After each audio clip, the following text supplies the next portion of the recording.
नमस्कार, खाताय ना, खायलाच पाहिजे. पूनम किचनमध्ये तुमचे मनापासून स्वागत आहे. चला तर आज आपण बनवूया झटपट आणि सोप्या पद्धतीने चविष्ट अशी ही दुधी भोपळ्याची भाजी. इथे मी एक छोटा दुधी भोपळा घेतलाय, त्याचे बारीक काप करून घेते. भाजी टाकायसाठी एक टमाटर घेतलाय, 3 ते 4 हिरव्या मिरच्या घेतल्या आणि 7-8 लसणाच्या पाकळ्या ठेचून घेतल्या आणि इथे 1 कप मसूर डाळ स्वच्छ 2 ते 3 वेळा धुवून घेतलेली आहे.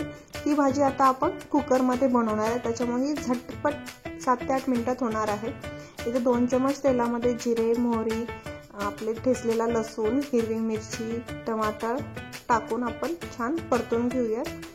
त्यानंतर त्यामध्ये वरतून थोडासा कढीपत्ता टाकलाय, त्याच्यामुळे अजून छान चव येईल. ही भाजी ज्यांना कोणालाही आवडत नाही ना दुधी भोपळ्याची भाजी, त्यांनी नक्की एकदा ट्राय करा.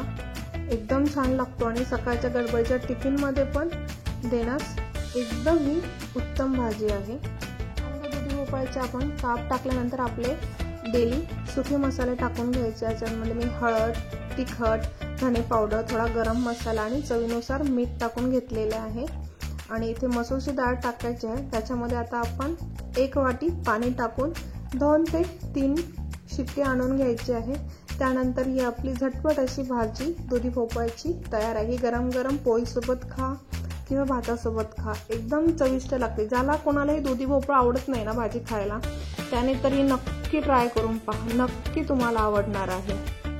रेसिपी आवडली असेल तर माझ्या चॅनलला लाईक, शेअर, कमेंट नक्की करा. अशाच नवनवीन रेसिपी पाहण्यासाठी माझ्या यूट्यूब चॅनलला फॉलो करा. धन्यवाद. एन्जॉय.